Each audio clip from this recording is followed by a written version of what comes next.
Episode की शुरुआत में हमें रूडो दिखाया जाता है और रूडो हमें बताने लगता है कि आखिर बाकी के लोग क्रिमिनल्स के बारे में क्या सोचते हैं। साथ ही बिना कुछ सोचे समझे उन लोगों को पेट के अंदर फेंक दिया जाता है, लेकिन उनमें से कोई भी ये बात नहीं करता कि आखिर उन लोगों का पेट के अंदर होता क्या होगा। और जैसे जैसे ये बात पुरानी होती है, लोग उन क्रिमिनल्स के बारे में भूल जाते हैं और प्रेजेंट टाइम के अंदर हम लोगों को रूडो को भागते हुए दिखाया जाता है। और अब हम लोगों को मालूम चलता है कि रूडो एक नहीं बल्कि तीन मॉन्स्टर से डरकर भाग रहा था और वो तीनों ही मॉन्स्टर पूरी तरह से कचरे से बने हुए थे। और अचानक से एक मॉन्स्टर रूडो के ऊपर अटैक कर देता है, जिसके चलते रूडो को लगने लगता है कि अब वो नहीं बच पाएगा। लेकिन तभी रूडो को याद आता है कि उसे उन बाकी के लोगों से बदला लेना है, जिसके चलते रूडो अपने आप को किसी तरह से संभालने लगता है। साथ ही पेट के अंदर हवा काफी ज्यादा गंदी थी, जिस वजह से रूडो को अब सांस लेने में ही काफी ज्यादा प्रॉब्लम होने लगती है। लेकिन फिर भी अब रूडो के पास भागने के अलावा कोई और रास्ता नहीं था और तभी वो तीनों मॉन्स्टर्स रूडो के काफी ज्यादा पास आ जाते हैं। और अचानक से रूडो को रेक्टो की याद आने लगती है और अचानक से उसके ग्लव्स के अंदर से जरा सी एनर्जी निकलने लगती है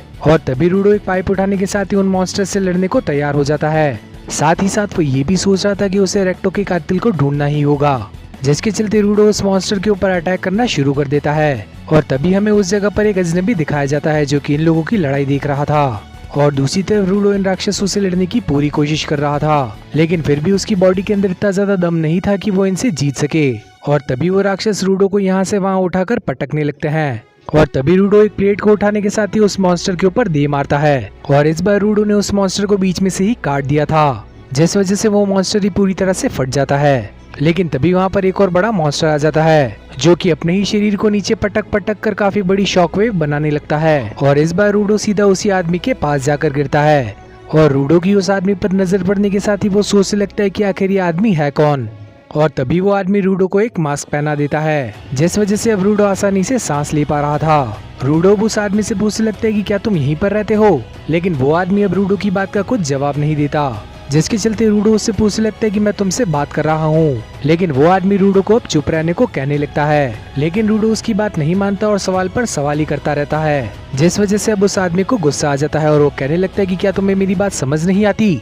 मैं तुम्हें कब से चुप रहने को कहे जा रहा हूँ। तुम ऊपर से आए हुए लोग सचमुच में काफी ज्यादा बेवकूफ होते हो और तुम्हारे चिल्लाने की ही वजह से उस मॉन्स्टर ने हम लोगों की बातें सुन ली, जिसके चलते वो आदमी रूडो को बताता है कि ये मॉन्स्टर आवाज से अट्रैक्ट होते हैं। और अब वो मॉन्स्टर उस आदमी के ऊपर अटैक करने ही वाला था, लेकिन अचानक से उस आदमी का छाता ग्लो करने लगता है और एक अजीब सा वेपन बन जाता है और उस छाते के अटैक की मदद से वो मॉन्स्टर पूरी तरह से खत्म हो जाता है। और अचानक से इस जगह पर काफी सारे मॉन्स्टर्स की पूरी टीम पहुंच चुकी थी, लेकिन वो आदमी अकेले ही अपने छाते की मदद से उन सभी मॉन्स्टर्स को खत्म कर देता है। और उस आदमी की ये ताकत देखने के साथ ही रूडो सोचने लगता है कि अगर मुझे ये ताकत मिल जाए तो मैं सभी लोगों की खटिया खड़ी कर दूंगा। और तभी उस जगह पर उन मॉन्स्टर्स का बॉस आ जाता है और उसे भी वो अजनबी अपने छाती की मदद से पूरी तरह से खत्म कर देता है। और तभी वो स्ट्रेंजर अब रूडो के पास आ जाता है और वो अब रूडो से पूछने लगता है कि क्या तुम ठीक हो। और तब रूडो उससे पूछने लगता है कि आखिर तुम हो कौन। और तब वो आदमी अपना नाम एंजिन बताता है, साथ ही वो इस जगह का क्लीनर है, जिसके चलते हमें रूडो के फ्लैशबैक का एक सीन बताया जाता है। रूडो को कुछ बच्चों ने गटर के अंदर धकेल दिया था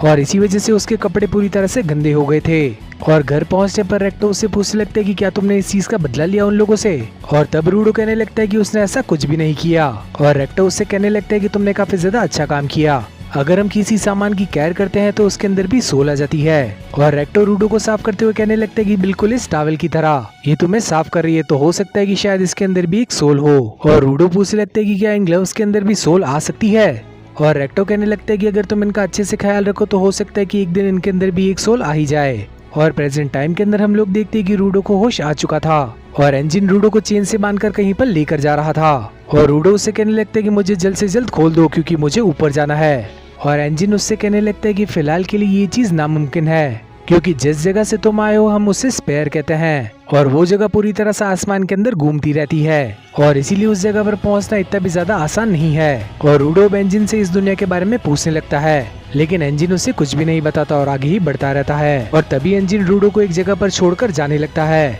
और एंजिन के जाने के बाद रूडो के पास वहाँ पर कुछ लोग आ जाते हैं और वो सभी रूडो से पूछने लगते कि क्या तुम स्पेयर से आए हो, क्योंकि ये पहली बार है कि हम लोग एक स्पेयर वाले बंदे से मिले हैं, क्योंकि इन लोगों ने पहली बार वहाँ से किसी जिंदा इंसान को देखा था, वरना पेट के अंदर गिरने के साथ ही लोग मारे जाते हैं। और रूडो को लगने लगता है कि ये लोग उसकी मदद करेंगे, लेकिन अचानक से वो लोग रूडो को चेन से अंदर की तरफ बांध देते हैं और उन लोगों का प्लान ये था कि वो लोग रूडो को बेच देंगे, क्योंकि जो स्पेयर से लोग आते हैं उनकी काफी ज्यादा कीमत मिलती है। जिसके चलते उनमें से एक आदमी बताने लगता है कि ऊपर के लोग काफी ज्यादा कीमती होते हैं और तुम्हारी तो हम लोगों को काफी ज्यादा अच्छी कीमत मिलेगी, क्योंकि यहाँ के लोगों के अंदर तुम जैसे लोगों के लिए काफी ज्यादा गुस्सा भरा पड़ा है, क्योंकि तुम लोग ऊपर से कचरा ही नीचे फेंकते रहते हो और उसी कचरे की वजह से यहाँ पर काफी सारे मॉन्स्टर्स भी पैदा हो गए और उन मॉन्स्टर्स ने यहाँ पर रहने वाले काफी सारे आम लोगों को मारा है। और तभी उनमें से एक आदमी रूडो को कचरा खिलाने लगता है, लेकिन तभी रूडो उसके हाथ पर ही काट लेता है, जिस वजह से अब उस आदमी की उंगलियां ही गायब हो जाती है। और ये चीज करने के साथ ही रूडो कहने लगता है, ये खाना खाने में इतना भी ज्यादा बुरा नहीं है और इतनी देर से जो तुमने बकवास लगा रखी है उसे करना बंद करो। और रूडो की ऐसी हरकतें देखने के साथ ही वो सभी लोग काफी ज्यादा डर जाते हैं और तभी रूडो कहने लगता है कि दूसरे लोगों को अजीब अजीब सा नाम देना बंद करो। और अचानक से रूडो के आसपास से काफी सारी रेड एनर्जी निकलने लगती है और अपनी चेन्स को तोड़ने के साथ ही रूडो बाहर आ जाता है और इंजन भी ये पूरा सीन ऊपर से देख रहा था। और दूसरी तरफ रूडो के ग्लव्स पूरी तरह से रेड हो चुके थे और उनके अंदर से अजीब अजीब सी ताकत निकल रही थी और इस पावर की मदद से रूडो जिस भी चीज को छूता है वो उसके कंट्रोल में आ जाती है। और ये चीज देखने के साथ ही उन गुंडों को कुछ भी समझ नहीं आ रहा था। और तब इंजन हमें बताने लगता है कि जो लोग भी किसी दूसरी चीज को पावर दे सकते हैं उन्हें गिवर्स कहा जाता है। और ये बात उन गुंडों को भी मालूम होती है, जिस वजह से वो कहने लगते हैं कि जल्द से जल्द इस लड़के से उन चीनों को छीन लो ताकि रूडो अपनी ताकत को इस्तेमाल ना कर सके। और तभी उनमें से एक आदमी कहने लगता है कि जल्द से जल्द इसे खत्म कर दो। और तभी उनमें से एक आदमी रूडो से उस चेन को खींचने की कोशिश करने लगता है, लेकिन तभी रूडो एक टायर को उठा लेता है और अब अचानक से उस टायर के अंदर भी काफी सारी एनर्जी आ चुकी थी। और ये चीज देखने के साथ ही उन गुंडों को बॉस काफी ज्यादा डर जाता है और वो और इंजन दोनों ही समझ जाते हैं कि ये बंदा किसी भी चीज को कंट्रोल कर सकता है। और यहाँ पर रूडो सभी लोगों की हालत खराब कर चुका था और अब इस जगह पर सिर्फ वही बंदा बाकी था जिसकी उंगलियां रूडो ने काट ली थी। और अब रूडो को इतना ज्यादा गुस्सा आ रहा था कि वो उसे भी मारने ही वाला था, लेकिन सही समय पर वहाँ पर इंजन आ जाता है जो कि उसे रोक लेता है। और उस पावर की रेंज के अंदर रूडो को मालूम ही नहीं था कि आखिर वो यहाँ पर क्या कर रहा था। रूडो को आखिरी पल सिर्फ यही याद था कि उसके ग्लव के अंदर से काफी सारी एनर्जी निकल रही थी और अचानक से अब रूडो की नाक से खून निकलने लगता है। और तब इंजन उसे बताने लगता है कि अगर तुम अपनी ताकत का ज्यादा इस्तेमाल करोगी तो तुम्हारी बॉडी काफी बुरी तरह से थक जाएगी। तुम्हारे अंदर भी एक काफी ज्यादा गजब की पावर है, तो अब तुम चिंता मत करो, मैं तुम्हें इस दुनिया के बारे में सब कुछ बताऊंगा। मैंने तुम्हें इस जगह पर सिर्फ इसीलिए अकेला छोड़ा क्योंकि मैं तुम्हारी पावर्स का पता लगाना चाहता था और अब मैं चाहता हूँ कि तुम हमारी टीम को ज्वाइन करो जिसका नाम है क्लीनर्स, क्योंकि हमें तुम जैसे लोगों की काफी ज्यादा सख्त जरूरत है। लेकिन रूडो इंजन से कहने लगता है कि मुझे ज्वाइन नहीं करना और इसी चीज के चलते ये एपिसोड यहीं पर खत्म हो जाता है। तो आखिर आप लोगों को ये एपिसोड कैसा लगा ये कमेंट बॉक्स के अंदर बताना मत भूलना। साथ ही अगला एपिसोड इस चैनल पर काफी ज्यादा जल्दी आएगा, तो इस वीडियो को लाइक करने के साथ ही चैनल को भी सब्सक्राइब कर लेना और आखिर में नोटिफिकेशन बेल को ऑन करना मत भूलना ताकि फ्यूचर में आने वाली वीडियोस की नोटिफिकेशन आप लोगों से मिस ना हो। तो अब मिलते हैं इसी टाइप की और किसी अमेजिंग वीडियो के अंदर, तब तक के लिए बाय एवरीवन।